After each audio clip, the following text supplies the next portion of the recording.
नमस्कार, बोलता हिंदुस्तान के फेसबुक लाइव में आपका स्वागत है। दिल्ली सरकार और उपराज्यपाल के बीच एक बार फिर से ठन गई है और यहाँ पर हमसे बात करने के लिए राज्यसभा सांसद और आम आदमी पार्टी के संगठन से जुड़े हुए नेता संजय सिंह हमारे साथ मौजूद हैं।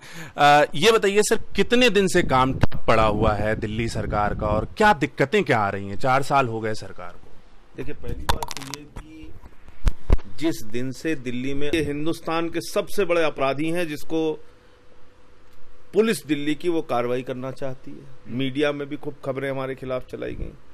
14 विधायकों को न्यायालय ने बरी कर दिया।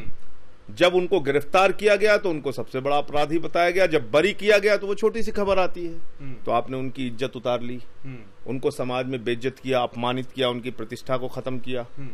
इसी प्रकार से दिल्ली के अंदर हर वो काम जिससे हमारी लोकप्रियता पूरी दुनिया में बढ़ रही है, उस काम में रोड़ा अटकाया जाता है।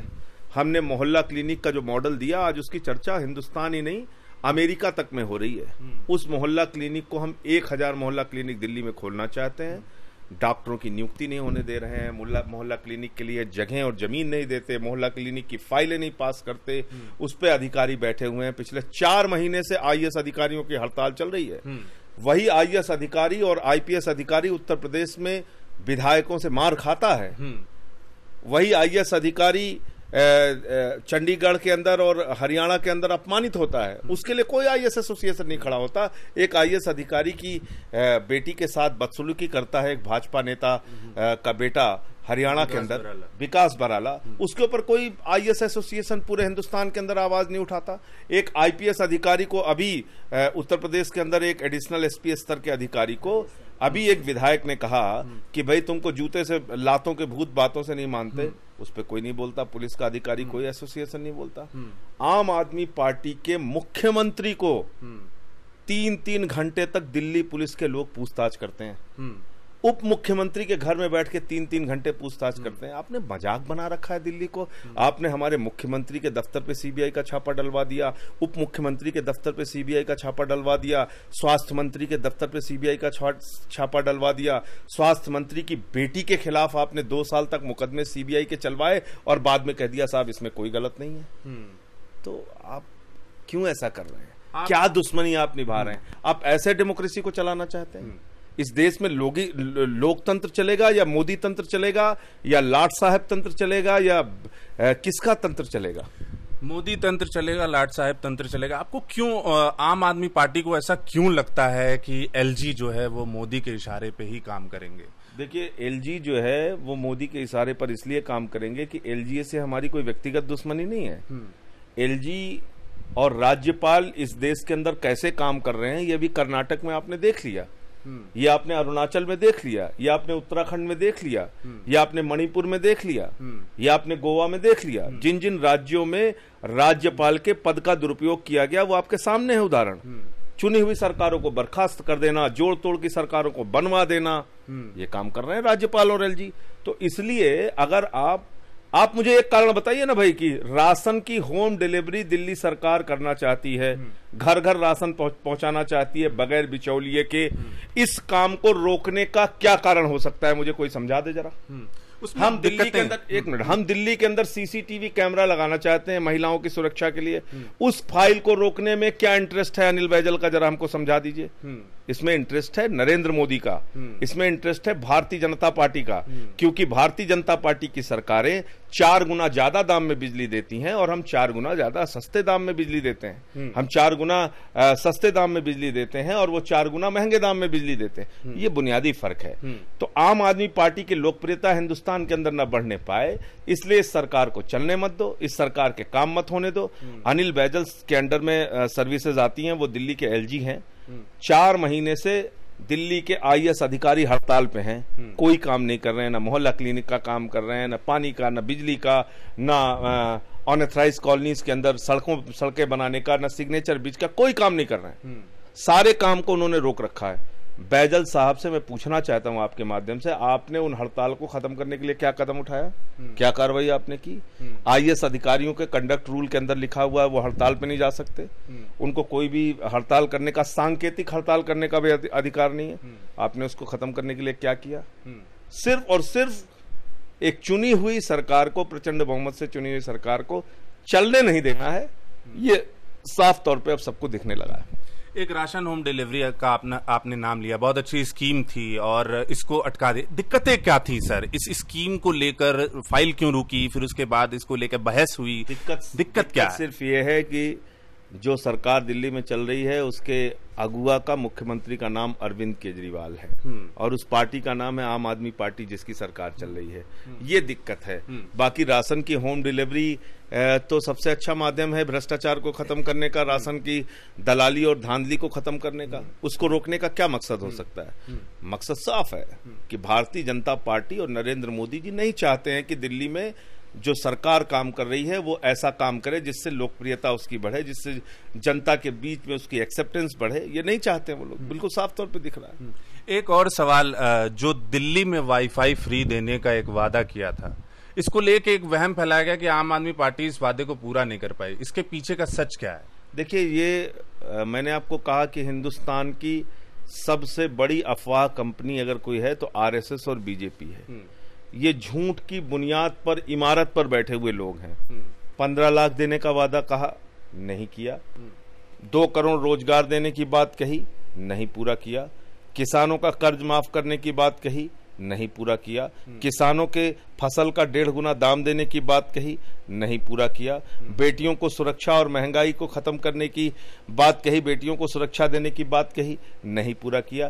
तो हर मोर्चे पर विफल सरकार जो झूठ और जुमलों पर खड़ी है, उसको दूसरे की बातें सिर्फ झूठ नजर आती हैं। हमने वाईफाई पे भी काम शुरू किया है। जब आप हमारे हर काम में अड़ंगेबाजी करेंगे, हर काम में रोक लगाने का काम करेंगे, मोहल्ला क्लिनिक जैसा मॉडल जिसकी तारीफ कोफी अन्नान जी करते हैं, उस मॉडल को तो आप यहाँ पे बनने नहीं दे रहे हैं। हम नई बसेस लाना चाहते हैं, उसको आप लाने नहीं दे रहे हैं। हम झुग्गियों में सड़कों का निर्माण कराना चाहते हैं, हम अनऑथराइज कॉलोनीज के अंदर विकास कराना चाहते हैं, उसको आप होने नहीं दे रहे। हर काम में तो आप बाधा पहुंचाने का काम करते हैं। और आप एक नया वाईफाई तो हम करना चाहते हैं, उसको जल्दी करके पूरा करके दिखाएंगे, अपने कार्यकाल के अंदर पूरा करके दिखाएंगे। तो ये नए नकली सवाल खड़ा करना, झूठ फैलाना, अफवाह फैलाना, ये आरएसएस और बीजेपी की ट्रेनिंग का हिस्सा है। ये लोग इसी बुनियाद पे खड़े हैं। क्या दिल्ली की जनता, जिनके साथ आप जमीन पे भी जुड़े रहते हैं और काफी ज्यादा उनसे अटैच भी रहते हैं, क्या वो इस पूरे खेल को समझ पा रही है कि आम आदमी पार्टी को काम नहीं करने दिया जा रहा है? साफ तौर पे समझ रही है, बिल्कुल साफ तौर पे समझ रही है। इसलिए कि आप देखिए, दिल्ली के अंदर अगर हर काम को आप ठप करेंगे, हर काम के अंदर आप रोड़ा अटकाने का काम करेंगे, तो जनता कोई मूर्ख नहीं है, वो इन बातों को समझती है और दिल्ली के लोग इस चीज को देख रहे हैं। एलजी से मांग क्या है आम आदमी पार्टी की, और क्या मतलब क्या कहना चाहते हैं एलजी से इस तरीके से प्रोटेस्ट करते हुए? लंबी मांग नहीं है, सिर्फ ये कि आईएएस अधिकारी जिसके कंडक्ट रूल में लिखा हुआ है कि वो किसी हड़ताल पर नहीं जा सकते, 4 महीने से हड़ताल पर हैं, कोई कार्रवाई, कोई काम नहीं कर रहे हैं, उनको हड़ताल से वापस किया जाए। नंबर 1, हमारा राशन की होम डिलीवरी, सीसीटीवी, मोहल्ला क्लिनिक जैसे जो महत्वपूर्ण जनता के मुद्दे हैं, जिनकी फाइलें आपने रोक कर रखा है, उन फाइलों को आप पास कर दीजिए। हमारी कोई व्यक्तिगत लड़ाई अनिल बैजल जी से नहीं है, लेकिन जिस पद पे वो बैठे हैं उस पद का दुरुपयोग, वो एक कठपुतली हैं। मास्टरमाइंड नरेंद्र मोदी हैं। आप मास्टर जो है वो मोहरा है उनका, और मास्टरमाइंड जो है वो मोदी जी हैं। वो चलाते हैं जैसे वैसे कठपुतली नाचती है। मास्टरमाइंड का बार बार प्रेस कॉन्फ्रेंस में भी आपने जिक्र किया और लगातार मुख्यमंत्री केजरीवाल भी इस वर्ड को यूज कर रहे हैं। ये क्या सच में ऐसा हो सकता है, ऐसा हो रहा है कि आम आदमी पार्टी को एकदम से विक्टिम, इसमें इस पूरे मामले में विक्टिम करार दे दिया जाए और जनता बोले कि नहीं, आम आदमी पार्टी तो काम करना चाहती है मगर वो काम नहीं कर पा रही? ऐसा है क्या? वो इसलिए कि आपने इतनी कार्रवाइयां हमारे खिलाफ की और किसी में आपको कोई कुछ हासिल नहीं हुआ। मैंने आपको उदाहरण दिया, राजेंद्र कुमार को 5 दिन तक एक आईएएस अधिकारी को बुलाकर सीबीआई वालों ने गालियां दी, मां बहन की, उसको अपमानित किया, एक वरिष्ठ अधिकारी को, और पूरे मीडिया चैनल ने चलाया भ्रष्टाचारी है, बेईमान है, ये है। ऐसी स्थिति में उसके परिवार के लोग आत्महत्या कर लेते, क्या करते आप? और बंसल के परिवार ने आत्महत्या कर ली। और उस आदमी के खिलाफ आज तक एक भी किसी भी तरह का कोई भ्रष्टाचार आप साबित नहीं कर पाए। 3 साल से ज्यादा का समय पूरा हो गया। आपने केजरीवाल के खिलाफ सीबीआई के छापे डलवाए, मनीष सिसोदिया के खिलाफ छापे डलवाए, सत्येंद्र जैन के खिलाफ छापे डलवाए, सत्येंद्र जैन की बेटी के खिलाफ आपने 2 साल तक जांच की, आपको हासिल आज तक कुछ नहीं हुआ। कहते हैं प्याज घोटाला कर दिया, कहां है घोटाला? अगर हम लोगों ने कोई अपराध अब तक किया होता तो ये उठा के हमको तिहाड़ जेल में डाल देते। इनको कुछ मिल नहीं रहा है। अब जब कुछ मिल नहीं रहा है तो कर क्या सकते हैं? उनको परेशान करना है। सुबह उठते हैं तो सीबीआई का तोता कभी जल बोर्ड में पहुंच जाता है, कभी मोहल्ला क्लिनिक में पहुंच जाता है। तोते को हर जगह चुगने के लिए भेज देते हैं। मालिक उनका कोई और है। लेकिन तोतों को इस बात को समझना चाहिए कि मालिक समय समय पर बदलता रहता है। तो आज तुम्हारे मालिक नरेंद्र मोदी और अमित शाह हो सकते हैं, लेकिन ये ज्यादा दिन नहीं रहेंगे। 2019 के बाद इन मालिकों को जाना पड़ेगा। फिर तोते क्या करेंगे? ये कहां चुगने जाएंगे? इनको जो आज हर जगह चुगने भेज दिया जाता है, यहां चले जाओ, वहां चले जाओ, वहां चले जाओ, तो तोतों को भी इस बात को समझना चाहिए। लेकिन तोते समझ नहीं रहे। आम आदमी पार्टी पूर्ण राज की मांग करती है और वो कहती है कि हमको पूर्ण राज का दर्जा दीजिए और कुछ भी करिए, कांग्रेस हो, बीजेपी हो, चाहे वो कोई भी पार्टी हो, उसको इस मामले में एक होना चाहिए।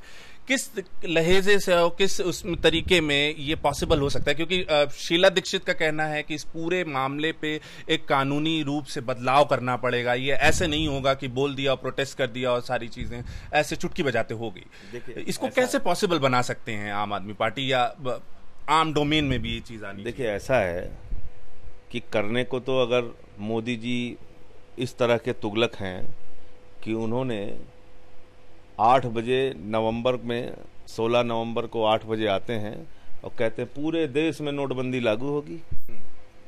किसी से पूछा, किसी से राय लिया, कोई नियम बनाया, कोई कानून बनाया, विपक्ष को विश्वास में लिया, जनता को विश्वास में लिया? क्या पूरे देश के अंदर आपने 87% करेंसी एक बार आपको सनक सवार हुई, तुगलक सामने आते हैं, कहते हैं बंद नोट, कर दिया बंद, बेड़ा गर्क कर दिया देश का। 69 बार आपने नोटबंदी के बाद नियमों में बदलाव किया। इसका मतलब नोटबंदी को लेकर आपकी कोई तैयारी नहीं थी। पूरे हिंदुस्तान के अंदर हाहाकार मच गया। दूसरा, आप जीएसटी लेके आ जाते हैं बगैर किसी तैयारी के। हर महीने, हर 15 दिन पे उस पर बदलाव आपको करना पड़ता है कानून और नियम के अंदर। इसका मतलब जब भी आपको सनक सवार होती है, हर वो काम आप कर देते हैं। लेकिन जहां तक दिल्ली का प्रश्न है, दिल्ली में हालत यह है कि आप कहते हैं कि आपके हाथ काट दूंगा, आपके पैर भी काट दूंगा, लेकिन आप स्विमिंग प्रतियोगिता में नंबर 1 होकर दिखाइए। केजरीवाल साहब, हाथ पैर तो काट दिया जाएगा आपका, लेकिन जो स्विमिंग की प्रतियोगिता होगी उसमें आपको नंबर 1 आना है। यही हाल आपने दिल्ली सरकार का कर दिया। हाथ काट दिया, पैर काट दिया, पुलिस ले ली, लैंड ले लिया, कोई चीज हमारे पास नहीं, एसीबी ले लिया, भ्रष्टाचार के मामले में हम जांच नहीं कर सकते, सब कुछ हमसे आपने छीन लिया और कहते साहब इसमें कार्रवाई क्यों नहीं किया, उसमें कार्रवाई क्यों नहीं किया। अरे भाई, आपने सर्विसेज तक हमको दिया नहीं है। कोई डॉक्टर अगर नहीं कार्रवाई करता, हम उसके खिलाफ कुछ ना लिख सकते हैं, ना कार्रवाई कर सकते हैं, ना ट्रांसफर कर सकते हैं। कोई आईएएस अधिकारी अगर काम ठीक से नहीं करता, ना हम उसको लिख सकते हैं, ना कोई कार्रवाई कर सकते हैं। पुलिस हमारे पास है नहीं, कोई चोरी, डकैती, हत्या, लूट का मामला दिल्ली में, हम उसको किसी को न्याय नहीं दे सकते। तो दिल्ली सरकार की हालत यही है, हाथ पैर काट दिया और कह रहे हैं स्विमिंग प्रतियोगिता में नंबर 1 होकर दिखाओ। अब दिल्ली पूर्ण राज्य बन कैसे जा सकता है, जो आपका सवाल है। और ये बार बार क्या तर्क देते हैं, ये कहते हैं साहब यहाँ पार्लियामेंट है, यहाँ पे एम्बेसीज है, फलाना है, ढिमका है। मैं भी मानता हूँ इस बात को, मैं सहमत हूँ इस बात से। जो भी एनडीएमसी का एरिया है, जहां पर एम्बेसीज हैं, जहां पर पार्लियामेंट है, जहां पे मिनिस्टर्स रहते हैं, जहां पे पार्लियामेंट के मेंबर्स रहते हैं, जहां पे प्राइम मिनिस्टर रहते हैं, हम कहते हैं वो सारा कानून व्यवस्था, सब कुछ, लैंड से लेके सब कुछ आप अपने हाथ में रखिए। सफाई से लेके, पानी से लेके, बिजली से लेके सब कुछ आप अपने हाथ में रखिए। हमें नहीं चाहिए एनडीएमसी एरिया, आप अपने पास रखिए। लेकिन इसके अलावा जो दिल्ली है वो आपके इस चक्कर में क्यों सफर करेगी? दिल्ली को पूर्ण राज्य दीजिए, पुलिस दीजिए, भ्रष्टाचार रोकने के लिए एसीबी दीजिए, लैंड हमको दीजिए, हम स्कूल, कॉलेज, मोहल्ला क्लिनिक और दिल्ली का लॉ एंड ऑर्डर सुधार के अगर 1 साल के अंदर नहीं दिखाते हैं तो आप मान लेना हमारा प्रयोग फेल है, हमारी मांग गलत है, आप पूर्ण राज्य हमसे वापस ले लीजिए। लेकिन अगर आपकी मनसा नियत साफ है, और मुझे जरा बताइए कि शीला दीक्षित जी अगर आज कह रही हैं कि ये इतनी आसानी से नहीं हो सकता पूर्ण राज्य, तो 2015 के अंदर कांग्रेस ने अपने घोषणा पत्र में पूर्ण राज्य का मुद्दा क्यों रखा था? या तो कांग्रेस को कहना चाहिए हम बड़े नासमझ लोग हैं, हम बड़े नासमझ लोग हैं, हमको कुछ राजनीति नहीं आती, हम अनपढ़ लोग हैं, हमने गलती से 2015 के घोषणा पत्र में दिल्ली को पूर्ण राज्य बनाने का मुद्दा हमने रख दिया था।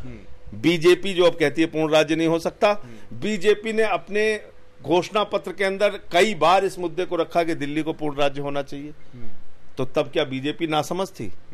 तब उसको ये नहीं मालूम था कि पूर्ण राज्य इतनी आसानी से नहीं हो सकता? पूर्ण राज्य बहुत आसानी से हो सकता है, दोनों सदनों में पास हो सकता है, लेकिन उसके लिए विल पावर होनी चाहिए, उसके लिए इच्छा शक्ति होनी चाहिए, उसके लिए दिल्ली के लोगों को न्याय देने की मनसा होनी चाहिए, उसके लिए आपकी नीयत साफ होनी चाहिए। और ये दोनों पार्टियां जो आज बयानबाजी कर रही हैं, ये दिल्ली की जनता के साथ धोखा कर रही हैं, उनके पीठ में छुरा मारने का काम कर रही हैं और उनके साथ विश्वासघात करने का काम कर रही हैं। दिल्ली की जनता के साथ धोखा देने का काम कर रही है, खासकर की मोदी सरकार। मोदी, नरेंद्र मोदी, जिनके 7 सांसद दिल्ली में मौजूद हैं और वो पूरे देश के प्रधानमंत्री हैं। आपको या आम आदमी पार्टी को ऐसा क्यों लगता है कि वो रोड़ा बन रहे हैं या वो दिक्कतें पैदा कर रहे हैं? आखिर उनकी भी तो जनता है, उनके भी तो लोग हैं। क्योंकि उनकी प्रवृत्ति ये है, क्योंकि उनका आचरण ये है, क्योंकि उनका चरित्र ये है। वो उत्तराखंड में चुनी हुई सरकार को बर्खास्त कर देते हैं, अरुणाचल में चुनी हुई सरकार को बर्खास्त कर देते हैं, मणिपुर और गोवा में तिकड़म से सरकार बनाते हैं, कर्नाटक में तिकड़म से सरकार बनाने के लिए कोशिश करते हैं। उनके चरित्र में, उनकी सोच में, उनकी विचारधारा में यह है कि विरोधियों को परेशान करो, उनके खिलाफ सीबीआई के छापे लड़वाओ, उनकी सरकारों को चलने मत दो, बंगाल से लेकर दिल्ली तक एलजी का और राज्यपाल का डंडा चलवाओ। ये उनकी कार्यशैली है। वो अपने आप को तानाशाह समझते हैं। आप बताइए, जज लोया की मौत हुई, दिखाया जा रहा है एक एक कमरे में 3-3 जज रुके थे, 2 को गवाह बना दिया, एक को मौत का कारण बता दिया, हार्ट अटैक हुआ। ऐसे होता है क्या? एक कमरे में 3 जज रुकते हैं क्या? जिस हॉस्पिटल में दिखाया कि साहब जज लोया की यहाँ पे मौत हुई, उस हॉस्पिटल में जब बताया कि हार्ट अटैक हुआ था, उस हॉस्पिटल में दिखाया कि ईसीजी यहाँ पे हुई, बाद में पता चला उस हॉस्पिटल की ईसीजी मशीन खराब थी। न्याय कहाँ है? जज मार दिया जाता है, उसको न्याय नहीं मिलता। अरविंद केजरीवाल और आम आदमी पार्टी के तो पीछे पड़े ही हुए हैं और ये पूरा देश देख रहा है। मोदी जी की कार्यशैली यही है कि विरोधियों के हर काम को रोड़ा अटकाओ, रोकने का काम करो, सीबीआई के तोते का इस्तेमाल करो और सीबीआई के तोते को छोड़कर परेशान करो, विरोधियों को डराओ धमकाओ। लेकिन ये वो फौज है जो आंदोलन की भट्टी से निकली हुई फौज है। आम आदमी पार्टी का जन्म अन्ना आंदोलन की भट्टी से हुआ है। यहाँ पर काम करने वाले लोग पुलिस से, सीबीआई से, ईडी से, किसी से डरते नहीं हैं। हम ईमानदारी से काम कर रहे हैं और आगे करते रहेंगे। ये बताइए कि एक प्रधानमंत्री मोदी एक बयान, एक बात कहते हैं कि कुछ दलों की तो बस काम ये है कि वो आलोचना करने के लिए ही आलोचना करते हैं हमारी, मतलब वो उनका काम ही है आलोचना करना, चाहे हम कुछ भी करें।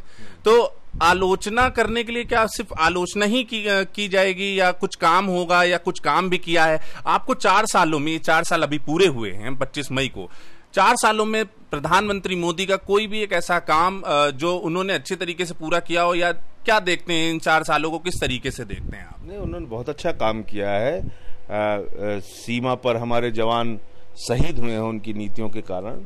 आईएसआई से पठानकोट की जांच कराई है। चीन की सीमाओं पर विवाद पैदा हुआ है।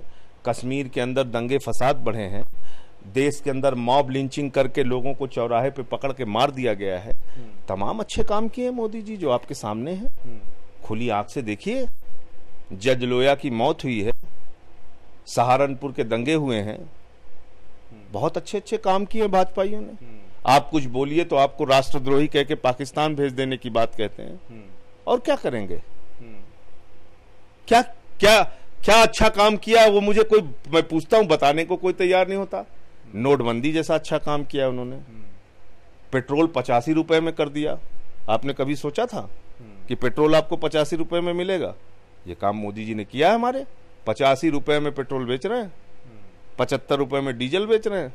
और कितने अच्छे काम आपको चाहिए? बेटियों की सुरक्षा के मामले में हिंदुस्तान में देख लीजिए, 15 पैसे प्रति बेटी की सुरक्षा पे देश की सरकार खर्चा करती है। क्या अच्छे काम आप देखना चाहते हैं? 70 रुपए का डॉलर हो गया, देश की अर्थव्यवस्था लगातार चौपट होती जा रही है। तमाम अच्छे काम किए मोदी जी, और 2019 में देश की जनता इसका जवाब देगी। 2019 की का आपने जिक्र किया। आम आदमी पार्टी के कई सारे कयास लगाए जा रहे हैं कि वो अन्य दलों के साथ लड़ेगी, अकेले लड़ेगी, कई मतलब बहस जारी है। क्या योजना है आम आदमी पार्टी की दिल्ली के अंदर और देश के अंदर? क्या वो महागठबंधन का हिस्सा बने? क्योंकि कर्नाटक में हमने देखा जिस तरीके से अरविंद केजरीवाल मतलब साथ में तो नहीं गए मगर मंच साझा किया, तो क्या हमको कुछ ऐसा देखने को मिल सकता है कि आम आदमी पार्टी कुछ सीट एडजस्टमेंट करे या महागठबंधन का हिस्सा बने या बाहरी सपोर्ट करे, ऐसा कुछ? देखिए, जहां तक कर्नाटक का प्रश्न है, वहां पर एक मुख्यमंत्री के शपथ ग्रहण का समारोह था, जिस शपथ ग्रहण के समारोह में अरविंद केजरीवाल जी एक मुख्यमंत्री के तौर पर गए थे। उसके कोई राजनीतिक मायने निकालने या गठबंधन की राजनीति से उस यात्रा को जोड़ना ये उचित नहीं होगा, नंबर एक। दूसरी बात यह है कि ये जो कहा जा रहा है पिछले काफी समय से, मीडिया खूब इस बात को प्रचारित कर रहा है कि साहब देखिए, मोदी जी एक भगवान इस देश में पैदा हो गए हैं और जिस भगवान के पीछे सारी पार्टियां पड़ गई हैं, सारे लोग मिलकर उनकी खिलाफत कर रहे हैं। दरअसल भाजपा जो है उसकी मानसिकता दलित, मुस्लिम और पिछड़ा विरोधी मानसिकता है। भारतीय जनता पार्टी इस मानसिकता से ग्रसित पार्टी है, और इसलिए मैं इस बात को कह रहा हूं, खासतौर से मीडिया के लिए भी मैं इस बात को कह रहा हूं, आप मोदी जी को अकेले क्यों बताते हैं भाई? या तो आपको पत्रकारिता नहीं आती, या आप सच्चाई से अपनी आंख पे आपने पट्टी डाल रखी है। रामविलास पासवान किसके साथ? नरेंद्र मोदी के साथ। नीतीश कुमार किसके साथ? नरेंद्र मोदी के साथ। उपेंद्र कुशवाहा किसके साथ? नरेंद्र मोदी के साथ। महबूबा मुफ्ती किसके साथ? नरेंद्र मोदी के साथ। उद्धव ठाकरे किसके साथ? नरेंद्र मोदी के साथ। अनुप्रिया पटेल किसके साथ? नरेंद्र मोदी के साथ। ओम प्रकाश राजभर किसके साथ? नरेंद्र मोदी के साथ। देश की 47 पॉलिटिकल पार्टीज के साथ जो पार्टी सरकार में रहती है, आप कहते हैं वो तो अकेले हैं साहब, और उनके खिलाफ कुछ लोग अगर गठबंधन कर रहे हैं, कह रहे हैं साहब देखो मोदी जी के पीछे पड़ गया सारे लोग। ये सोच अपने आप में गलत है। मोदी जी अकेले नहीं पहुंचे हैं देश की सत्ता में। वो चंद्रबाबू नायडू को भी कल तक साथ में लेके चल रहे थे, उनको धोखा दिया तो उन्होंने साथ छोड़ दिया। शिवसेना को भी साथ में लिया, लोक जनशक्ति को भी साथ में लिया, जेडीयू को भी साथ में लिया, ओम प्रकाश राजभर को भी साथ में लिया, अनुप्रिया पटेल को भी साथ में लिया, उपेंद्र कुशवाहा को भी साथ। कितनी पॉलिटिकल पार्टीज को मैं गिनाऊं? मैंने कहा तो 47 पॉलिटिकल पार्टी जैसी हैं जिसके साथ नरेंद्र मोदी जी खड़े हैं। अगर भारतीय जनता पार्टी वाकई इतनी लोकप्रिय पार्टी है तो उसको आज ऐलान करना चाहिए कि 2019 का चुनाव मोदी जी पूरे हिंदुस्तान में अकेले लड़ेंगे, किसी रामविलास पासवान को और किसी महबूबा मुफ्ती को अपने साथ नहीं रखेंगे। बुलवा के दिखवाइए, नहीं बोल सकते। इसलिए मैं आपको कह रहा हूं, ये ढोंगी लोग हैं, ये अपने आप को विक्टिम प्ले करते हैं। हम तो बड़े जो है गरीब हैं और फकीर हैं, और हमारे पास तो मतलब पहनने के लिए कपड़ा नहीं है और खाने के लिए घर में नहीं था, और दुनिया के सबसे बड़े फकीर 10 लाख का सूट पहन के अगर हिंदुस्तान में गरीब होने लगे तो हम तो चाहेंगे 10 लाख का सूट पहनने वाला पूरे हिंदुस्तान में गरीब हो जाए, हर दिन में 3-3 बार कपड़ा पहनने वाले गरीब हिंदुस्तान में हो जाए, फिर किसी को तकलीफ कहाँ होगी? आप आरएसएस पे बहुत हमलावर रहते हैं, और अभी हाल ही में जब प्रणब मुखर्जी उनके उसमें गए कार्यक्रम में, तो वहां पे राष्ट्रगान नहीं हुआ और हमारा जो ध्वज है देश का वो नहीं फहराया गया। इसको किस तरीके से देखते हैं? और जो देशभक्ति का जो हमको पाठ पढ़ाते हैं, जो इस देश को राष्ट्रभक्ति का सर्टिफिकेट एक तरीके से कहा जाए कि दिया जाता है, तो उसको किस तरीके से देखते हैं? आपको गलतफहमी होगी कि आरएसएस एक देशभक्त संगठन है। मुझे कोई गलतफहमी नहीं है। इस देश में वीर सावरकर ने सबसे पहले 1937 में 2 नेशन थ्योरी दी। 2 राष्ट्र का सिद्धांत सबसे पहले अहमदाबाद के सम्मेलन में वीर सावरकर ने दी। आरएसएस वो संगठन है जिसका जन्म इस विचारधारा से हुआ कि लाहौर के 1929 के अधिवेशन में इन्होंने प्रस्ताव पारित किया कि तिरंगा हमारा झंडा नहीं होगा। 52 साल तक जो संगठन नागपुर के मुख्यालय पर तिरंगा झंडा नहीं फहराता है और 2 कार्यकर्ताओं ने तिरंगा झंडा फहरा दिया तो उनके खिलाफ 11 साल तक ये लोग मुकदमे चलाते हैं, इनको तिरंगे के बारे में बोलने का अधिकार है? आपको लगता है ये देशभक्ति का पाठ पढ़ाएंगे लोगों को, जिन्होंने अंग्रेजों के साथ मिलकर क्रांतिकारियों के खिलाफ कार्रवाई की? आपको मालूम है हिंदुस्तान की हिस्ट्री? मैं बता रहा हूं आपको। सिंध प्रांत में, नॉर्थ वेस्ट फ्रंटियर में, बंगाल की जो सरकार थी आजादी के पहले, तीनों सरकारों में मुस्लिम लीग के साथ हिंदू महासभा ने मिलकर सरकार बनाई। फजलुल हक की सरकार थी जो मुस्लिम लीग के थे, उस फजलुल हक की सरकार में Shyama Prasad Mukherjee deputy chief minister थे। सिंध के अंदर जो सरकार थी, उस सरकार में 3-3 मंत्री हिंदू महासभा के थे। जो नॉर्थ वेस्ट फ्रंटियर में सरकार थी, उस सरकार के अंदर मुस्लिम लीग के साथ हिंदू महासभा वाले थे। तो जो संगठन मुस्लिम लीग के साथ खड़ा था, जिन्ना के साथ जो संगठन खड़ा था, आप उसको देशभक्त कहते हैं?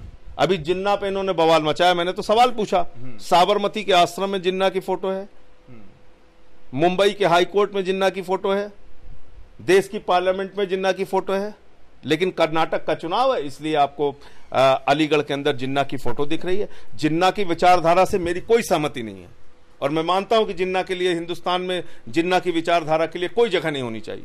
ना हिंदू माने ना मुसलमान माने, किसी को भी जिन्ना का समर्थक नहीं होना चाहिए। लेकिन जिन्ना की कब्र पर सजदा करने वाले लोग, लाल कृष्ण आडवाणी, उनकी पार्टी हमको सिखाएगी जिन्ना का विरोध कैसे करना है। जसवंत सिंह जो विदेश मंत्री थे इस देश के अंदर, उन्होंने जिन्ना के कसीदे पढ़े हैं, जिन्ना के समर्थन में किताब लिखी है। वो पार्टी हमको कहेगी कि आप जिन्ना के बारे में हमारे हिसाब से राय बनाइए, तो आपको गलतफहमी होगी। मुझे बिल्कुल गलतफहमी नहीं है। ये मसूद अजहर को कंधार में छोड़ने वाली पार्टी है। ये इसका राष्ट्रीय अध्यक्ष रक्षा सौदे में दलाली खाते हुए कैमरे के सामने पकड़ा गया है। ये वो संगठन है जिन्होंने जम्मू कश्मीर में पीडीपी के साथ सरकार बनाई, जो पीडीपी अफजल गुरु को शहीद मानती है। आप पूरे देश से प्रमाण पत्र मांगते हैं देशभक्ति का। आप पूरे देश के लोगों को कहते हो अफजल गुरु के साथ हो गए, अफजल गुरु के खिलाफ हो। और तुम किसके साथ बैठ गए? तुम जाके उस पार्टी के साथ बैठ गए, उस पार्टी की गोदी में जाके बैठ गए जो अफजल गुरु को शहीद मानती है। तो भारतीय जनता पार्टी और आरएसएस दरअसल अपने मूल में राष्ट्रद्रोही संगठन है। ये हिंदुस्तान को तालिबान बनाना चाहते हैं और हम हिंदुस्तान को हिंदुस्तान बनाना चाहते हैं। वो कहते हैं मारो काटो, लोगों को बर्बाद करो, और हम कहते हैं बेघर बेदर लोगों को आबाद करो। ये हमारी राजनीति का हिस्सा है। ये क्या कहते हैं? कहते साहब ताजमहल तोड़ डालो, इसको मुगलों ने बनाया। मैंने तो कहा भाजपाइयों, फिर कुतुब मीनार भी तोड़ डालो, उसको भी और बयान आया कि राम महल बोल दिया जाए उसको पार्लियामेंट भी तोड़ डालो, अंग्रेजों ने बनाया उसको। हावड़ा का ब्रिज तोड़ डालो, जीटी का रोड तोड़ डालो, सब तोड़ डालो। तोड़ने से हिंदुस्तान आगे नहीं बढ़ेगा, जोड़ने से हिंदुस्तान आगे बढ़ेगा, नंबर 1। और दूसरी बात यह है कि जब 15 अगस्त 1947 को देश आजाद हो गया तो हिंदुस्तान के 130 करोड़ लोगों का ताजमहल है। ये किसी भाजपाई का ताजमहल नहीं है, या किसी मुगल का ताजमहल नहीं है, या किसी आरएसएस वाले का ताजमहल नहीं है। ये 130 करोड़ लोगों का ताजमहल है। ये 130 करोड़ लोगों की पार्लियामेंट है। इसको जो तोड़ने की बात करेगा वो हिंदुस्तान को तोड़ने की बात कह रहा है, वो हिंदुस्तान को तालिबान बनाने की बात कह रहा है। इसीलिए मैं इस बात को कह रहा हूं कि भारतीय जनता पार्टी और आरएसएस जिस विचारधारा से निकले हुए लोग हैं, इनका राष्ट्र की एकता में, राष्ट्र के भाईचारे में, ये वो हिंदुस्तान है जहां पर बिस्मिल्लाह खान की सहनाई संकट मोचन के मंदिर में गूंजती है। ये वो हिंदुस्तान है जहां मलिक मोहम्मद जायसी पद्मावत लिखते हैं। ये वो हिंदुस्तान है जहां रस खान को पढ़कर हम भगवान कृष्ण के बारे में जानते हैं। ये वो हिंदुस्तान है जहां पे मोहम्मद रफी गाना गाते हैं, सुख के सब साथी दुख में न कोई, मेरे राम तेरा नाम एक सांचा दूजा न कोई। वो हिंदुस्तान है। और आप इस हिंदुस्तान को नफरत की आग में झोंकना चाहते हैं। इसलिए इन नफरत के सौदागरों से हिंदुस्तान को बचाना होगा। ये गांधी का देश है, ये गौतम बुद्ध का देश है, ये अहिंसा में यकीन रखने वाले लोगों का देश है। और जो भी हिंदू और जो भी मुसलमान संगठन, मुस्लिमों के बीच में भी बहुत सारे संगठन हैं जो कट्टर पंथ फैलाने की बात करते हैं, उनसे बचने की जरूरत है। मुसलमानों को उनसे दूर रहने की जरूरत है। जो लोग नफरत फैलाने की बात करें उनका बहिष्कार करना होगा, हिंदुओं को भी और मुसलमानों को भी। तभी हिंदुस्तान बचेगा। तभी हिंदुस्तान की एकता बचेगी, तभी हिंदुस्तान की संस्कृति बचेगी, तभी हिंदुस्तान की विरासत बचेगी। हम साझी विरासत वाले लोग हैं। हिंदुस्तान और हिंदुस्तान के धर्म जो है उसको पढ़ने और जानने की जरूरत है। हिंदू धर्म क्या कहता है? वसुधैव कुटुंबकम, पूरा विश्व हमारा परिवार है। जो धर्म अपने मूल में इस विचारधारा को रखता है कि पूरा विश्व हमारा परिवार है, उसमें आप कहते हैं कि मुसलमानों को मारो, ईसाइयों को मारो, दलितों को मारो, मुसलमानों को मारो, पिछड़ों को मारो, ऐसे हिंदुस्तान चलेगा। और जो मुसलमानों को कहते हैं कि हिंदुओं से नफरत करो, उनको मैं पूछना चाहता हूं, क्या कहता है आपका धर्म? क्या कहता है? रब्बुल आलमीन। रब्बुल आलमीन का मतलब है पूरे आलम का रब, सिर्फ मुसलमानों का रब नहीं। तो आपके रब का, आपके खुदा का जो नाम ही दिया गया है, वो कहा गया पूरे दुनिया का रब, तो उसका नाम ही है पूरे दुनिया का रब। तो खाली मुसलमानों का रब क्यों बनाने पे लगे हो भाई? वो पूरे दुनिया का रखवाला है ना। क्या कहते हो? कहते हो अल्लाह जो है, खुदा जो है, हमारा रब जो है पूरे दुनिया का रखवाला है। तो पूरे दुनिया का जब वो रखवाला है तो मुसलमानों का भी है, हिंदुओं का भी है, अगड़ा का भी है, पिछड़ा का भी है, दलित का भी है, सवर्ण का भी है, अंग्रेज का भी है, काले का भी है, गोरे का भी है। तुम कौन होते हो उसके साथ मारपीट करने वाले? तो जो वहां पर तालिबानी मानसिकता को फैलाने वाले लोग हैं, वो भी दुनिया में मोहब्बत, एकता, भाईचारे के दुश्मन है। इसलिए मैं फिर दोहरा रहा हूं, मुसलमानों के बीच में, हिंदुओं के बीच में जो लोग नफरत की बात करें, उनका बहिष्कार हिंदू और मुसलमान को मिलकर करना होगा।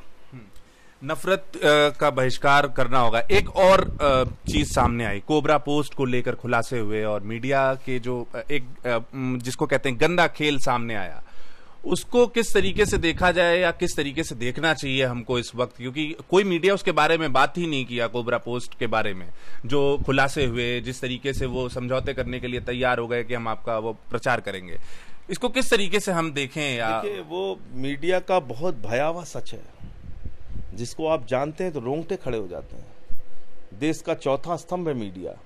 अगर मीडिया ये काम करेगा कि हमको पैसे दो, हम हिंदुत्व की भावना फैलाएंगे, नफरत फैलाएंगे, हम इस्लाम के खिलाफ नफरत फैलाएंगे या हिंदुओं के खिलाफ नफरत फैलाएंगे, अगर मीडिया नफरत का बीज बोने में अगर कुछ कट्टरपंथी संगठनों के साथ खड़ा होने लगेगा, पैसे लेकर खड़ा होने लगेगा, तो फिर आप समझ सकते हैं कि ये देश कहां जाएगा, क्या होगा इस देश का।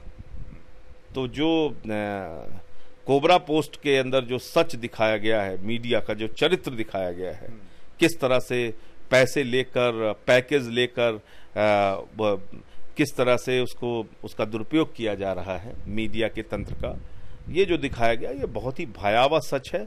और इसके खिलाफ निश्चित रूप से उन मीडिया वालों के खिलाफ कार्रवाई होनी चाहिए और इसका सच पूरे देश के सामने आना चाहिए, क्योंकि मीडिया ही इसमें इन्वॉल्व है, इसलिए सच्चाई सामने लाना बहुत मुश्किल है। एक आखिरी दो सवाल हैं। जो एक सवाल ये कि मीडिया से ही जुड़ा एक सवाल है कि जो गोदी मीडिया है, जिसको गोदी मीडिया कहा गया है, जो दिन भर आप जब टीवी खोलते होंगे तो क्या मतलब क्या महसूस होता है कि देश में हर तरफ जो है एकदम सब कुछ अच्छा चल रहा है और हर तरफ लहरी लहर है, क्या क्या समझ में आता है? क्या वो जहर फैला रहे हैं? देखिए, वो गोदी मीडिया नहीं है, हाँ। वो मोदी मीडिया है, हाँ। मोदी की गोदी में बैठा हुआ मीडिया है, ठीक है ना। तो उसका काम है, मोदी मीडिया का काम है कि मोदी के लिए प्रचार करना, मोदी के लिए माहौल बनाना, मोदी को महान बताना, मोदी को भगवान बताना, भारतीय जनता पार्टी के समर्थन में दिन रात बातें करना। लेकिन झूठ की बुनियाद पर आप ताश का महल कब तक खड़ा करेंगे? कब तक आपका ताश का महल बचा रहेगा? हवा का झोंका आएगा तो ताश के पत्ते पत्ते उड़ जाएंगे। और अब हवा का झोंका आ रहा है, जब देश की जनता महंगाई की मार झेल रही है, जब युवा बेरोजगारी की मार झेल रहा है, जब देश का अल्पसंख्यक समुदाय डरा हुआ है, जब पिछड़ा और दलित अपने आप को ये मान रहा है कि उसका आरक्षण खत्म कर दिया जाएगा और उसके सारे अधिकार छीन लिए जाएंगे। आज 70 साल की आजादी के बाद घोड़ी पर बैठने के लिए दलितों को इजाजत नहीं है, उनको रूट बताना पड़ता है। मूछ रखा के गरबा में कोई दलित चला गया तो उसको पकड़ के आपने मार दिया, रोहित वेमुला को मार दिया, ऊना के अंदर दलितों को नंगा करके पीटा। आप अगर हिंदुस्तान को मैं फिर वही बात को दोहरा रहा हूं कि हिंदुस्तान को अगर आप तालिबान बनाना चाहते हैं तो निश्चित रूप से भाजपा और आरएसएस के लोग उसी रास्ते पर आगे बढ़ रहे हैं। इस देश को बचाने के लिए सबको एकजुट होना पड़ेगा। हिंदू हो, मुसलमान हो, अगड़ा हो, पिछड़ा हो, दलित हो, सवर्ण हो, 130 करोड़ लोगों के मन में जब तक ये बात नहीं बैठेगी कि हमारे लिए राष्ट्र पहले है, देश पहले है और इस देश को हम मिलकर बचा सकते हैं, कोई एक अकेला मोदी ही भगवान है और वही इस देश को बचाएगा, ये मानसिकता गलत है। आखिरी सवाल जो सबसे अहम है वो बैंकिंग से जुड़ा हुआ है कि आर्थिक मामलों में जिस तरीके की चूक हुई और जिस तरीके की अभी एक पूर्व गवर्नर ने कहा कि मोदी सरकार से बहुत बड़ी गलती हुई है कि वो घोटाले नहीं रोक पाई, इसको कितना सच मानते हैं आप? और क्या नीरव मोदी और जितने भी लोग हैं, पूरी चीज समझने की जरूरत है। देखिए क्या है कि इन्होंने बड़ा बड़ा डंका पीटा कि हम इतना काला धन लाएंगे विदेशों से, कई 100 लाख करोड़ का फिगर देते थे, मुझे तो अभी ठीक से याद नहीं है। कहते थे इतना लाखों करोड़ रुपए काला धन लेके आएंगे कि पहली बात तो पैसा रखने की जगह नहीं होगी हिंदुस्तान में। 15 इतना पैसा आ जाएगा 15 लाख हर घर में पहुंचा देंगे मोदी जी, एक बात। दूसरी बात क्या है, काला धन आज तक नहीं आया। दूसरी बात क्या है कि जिन लोगों पे कार्रवाई करनी चाहिए उस पर आप कार्रवाई नहीं करते हैं। देश के चंद उद्योगपतियों का पैसा कितना बाकी है आपको मालूम है?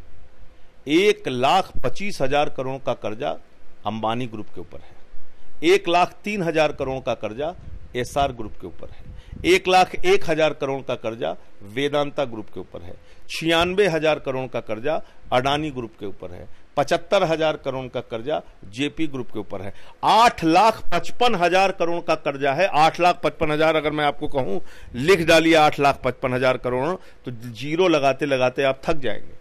इतना कर्जा है चंद उद्योगपतियों के ऊपर, 10, 12, 13 के ऊपर। आप उन पे कोई कार्रवाई नहीं करते। क्या कहती है हमारी सरकार? हमारी सरकार कहती है 9,000 का कर्जा लोगे तो कॉलर पकड़ के तुमको जेल में डाल दिया जाएगा, 9,000 करोड़ का कर्जा लोगे तो तुमको विजय माल्या की तरह जहाज में बैठाल कर लंदन पहुंचा दिया जाएगा, 21,000 करोड़ का कर्जा लोगे तो तुमको जहाज में बैठा कर नीरव मोदी की तरह लंदन में पहुंचा दिया जाएगा। लेकिन अगर 21,000 का कर्जा लोगे तो कॉलर पकड़ के हवालात में बंद कर दिया जाएगा। ये सरकार की नीति है। ये है हमारे देश की अर्थव्यवस्था। नोटबंदी आप लेके आ गए, कुछ सोचा नहीं, कुछ समझा नहीं, कोई तैयारी नहीं। आपको सनकाई रात में सपना आया, 8 बजे निकल के आ गए, आपका नोटबंदी लागू होगी। साहब क्या किया आपने? 150 लोगों की जान चली गई लाइन में खड़े होके। क्या किया नोटबंदी से आपने? जितने की करेंसी मार्केट में थी उससे ज्यादा पैसा बैंकों में आ गया, वो आपकी देनदारी हो गई। 20,000 करोड़ रुपए नोट की छपाई में आपने खर्चा कर दिया। और ये टीवी वाले, मीडिया वालों की हालत क्या बताऊं मैं आपको, कि उस समय कहते थे 2,000 की नोट में ऐसी चिप लगी हुई है कि 200 मीटर नीचे भी आप रखेंगे उस पैसे को गाड़ के तो पता चल जाएगा इसका जाली नोट नहीं बन सकता। अब आप देखिए जाली नोट पूरे हिंदुस्तान में पकड़े जा रहे हैं कि नहीं पकड़े जा रहे हैं? केरल में भाजपा के एक कार्यकर्ता के पास से जाली नोट पकड़े गए 2,000 के। पूरे देश में जाली नोट पकड़े जा रहे हैं। आतंकवाद रोकने की बात कही, कहां रुका आतंकवाद जरा हमको बताइए आप? कहां कश्मीर शांत हो गया? तो इस बात को आपको समझना पड़ेगा। आप कितना फ्रॉड करेंगे इस देश से यार? कितना एक के बाद एक फ्रॉड करेंगे आप नीरव मोदी का घोटाला हुआ, ललित मोदी का घोटाला हुआ, विजय माल्या का घोटाला हुआ, लाखों करोड़ मैंने आपको बताया कि ये एनपीएस हो चुके हैं, इन लोगों के पैसे आने की उम्मीद नहीं है। देश की अर्थव्यवस्था को लगातार मोदी सरकार ने संकट में पहुंचाने का काम किया। हर मोर्चे पर एक विफल सरकार। युवाओं को रोजगार देने के मामले में आप विफल रहे, किसानों का कर्जा माफ करने के मामले आप कर्जे किसके माफ करते हैं? आप अडानी अंबानी का कर्जा माफ करते हैं। गरीब आदमी, किसान जो आत्महत्या करके मर जा रहा है उसका कर्जा आप माफ नहीं करते। आपने कहा हम 1.5 गुना दाम देंगे फसल का, 1.5 गुना दाम आप 4 साल में नहीं कर पाए। इस साल पार्लियामेंट में बोले हम 1.5 गुना दाम देंगे। साहब अभी मैं गया था, गेहूं की खरीद हो रही है, कोई 1.5 गुना दाम नहीं मिल रहा है किसी को। तो फ्रॉडगिरी में और झूठ बोलने में अगर अंतर्राष्ट्रीय प्रतियोगिता करा दी जाए, अंतर्राष्ट्रीय जुमला प्रतियोगिता, तो उसमें प्रधानमंत्री जी नंबर 1 पर आएंगे, 2 नंबर पे नहीं आएंगे। ये मैं दावे के साथ कह सकता हूं। एक और सवाल जो अभी इधर बीच 2-3 दिन से काफी चर्चा का विषय बना हुआ है, वो ये है कि प्रधानमंत्री मोदी को जान का खतरा है, उनको मारने की साजिश रची जा रही है। इसको किस तरीके से देख रहे हैं? इस बात को लेकर मैं बहुत गंभीर हूं। देखिए, वो हमारे 130 करोड़ देशवासियों के प्रधानमंत्री हैं। प्रधानमंत्री की सुरक्षा के साथ किसी भी तरह का खिलवाड़ नहीं होना चाहिए। उनकी सारी विदेश यात्राओं पे तत्काल प्रभाव से रोक लगाया जाना चाहिए। सुषमा स्वराज जी और जितने भी हमारे मंत्री हैं वो विदेशों की यात्राएं करें और प्रधानमंत्री जी का सहयोग करें। प्रधानमंत्री जी की सुरक्षा में कोई कटौती नहीं होनी चाहिए। उनको उनके घर में 24 घंटे काम करने के लिए सारी सुविधाएं उपलब्ध कराई जाएं। जब भी वो बाहर निकलें इतनी सुरक्षा के घेरों में निकलें कि तिनका भी उनके ऊपर न फेंका जा सके। मैं प्रधानमंत्री जी की सुरक्षा और रैलियां भी करना बंद करें। वो 800 रैली करेंगे, उससे भी खतरा हो सकता है। तो इसलिए प्रधानमंत्री जी की सुरक्षा को लेकर मैं तो व्यक्तिगत तौर पे बहुत चिंतित हूं। उनको सारी विदेश यात्राएं अपनी कैंसिल करनी चाहिए। अब वो सुषमा स्वराज जी और बाकी लोग विदेश जाएं। ऐसे लोकप्रिय हमारे प्रधानमंत्री जी को अगर कुछ हो गया तो हम लोग अपने आप को माफ नहीं कर पाएंगे। ये थे संजय सिंह अपने बेबाकी वाले अंदाज में जो हमसे बात करने के लिए बहुत बहुत शुक्रिया। और हम और आगे भी आपको इन तरीकों की चर्चा करवाते रहेंगे और भी बातें करते रहेंगे। बोलता हिंदुस्तान के लिए आदिल वसीम, दिल्ली।